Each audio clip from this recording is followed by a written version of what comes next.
Because you don't want to do away with elites. You want new elites. Could you tell me a little bit about your view of that and how you actually get a better elite and how American Moment is going to produce those people? Because this town works on people in a bad way. Yeah, in fact, that goes to a theory of mine, which is that I think ideas only get people so far. Ideas are powerful to the extent that they are held by people.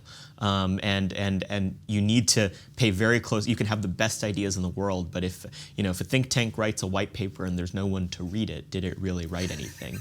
And realistically, how decisions are made, if you're in the Situation Room at the White House and there's an immediate decision to be made on should we get into a land war with Iran because they knocked down one of our drones, the question isn't, well, what did so-and-so think tank write about our geostrategic position with Iran? Let me go consult Wikipedia. It's, what are the instincts of the people in the room? What are their priors? What are their first principles? What are the first things they're looking to protect in civilization?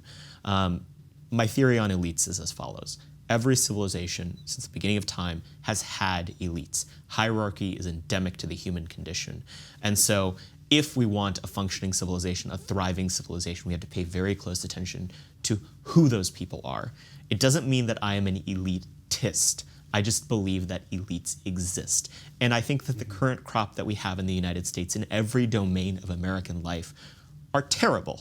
They have no conception of the common good. They have no classical conception of the good. They aren't really that competent. It's all really kayfabe and not really well constructed and is purely papered over by power and by institutions that cover for them at their earliest mistake. Like a great example that I just love to think about is, I don't know if you saw recently, Pete Buttigieg got out of his Suburban 2 blocks away from the Department of Transportation to ride an electric bike to work. And the only reason we knew about it was because some Twitter user with an iPhone caught a picture of it. But the New York Times would have never reported on that. That's sort of kayfabe, the fakeness and the silliness of our elite class is only concealed in part because all of our elite institutions conspired to conceal it as much as humanly possible. How's American Moment going to filter out the bad from the good and pursue some kind of virtue for the people who are entering the bureaucracy and going into the gears of government? I mean, because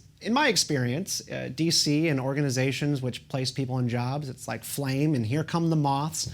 And I don't view virtue as being something that is going to be built here. It's going to be built out there in the real world. And then hopefully you are acting as a filter to then find them the right place. If our country is unvirtuous and our country is going down the pipes, I don't see how your organization fixes that by just doing job placement. Yeah, look, I mean, we are not the be-all, end-all of anything, and I even sometimes get in trouble with using the term, creating new elites because it's kind of grandiose sounding, but it comes down to what my definition of what is inclusive. Well, it comes down to what my conception of what is inclusive of elites, and I think even a staff assistant, which to those not in the know is an entry-level position on Capitol Hill, pays less than $35,000 a year in some places, not glamorous work. You usually mail letters, give people tours on the Capitol. That's about it. They'll tell you they're not part of the elite. Well, but it's my contention that they are. Because A, at that moment in time they are, because they're more likely to spend time around a congressman and the people who lead our government than 99.99% of Americans, so that alone. But then also the career trajectory that they're on can put them in enormous power, absolutely. I mean, you had people in the Trump administration who were barely in their late 20s that were deputy assistant secretaries that had serious influence in the federal bureaucracy and were moving power forward. And so we are vigilant on specifically the entry valve for personnel in DC because we recognize that you never know who's going to become the next Stephen Miller who's advising the president every single day or the next Kellyanne Conway or the next so-and-so. And so we take a systemic approach, which is that we're going to try to bring as many good people who share our values, who are tactically aligned, who are careful, who understand and have a mind for the sort of work that we have in mind, and who are of good character to Washington, D.C. And that is a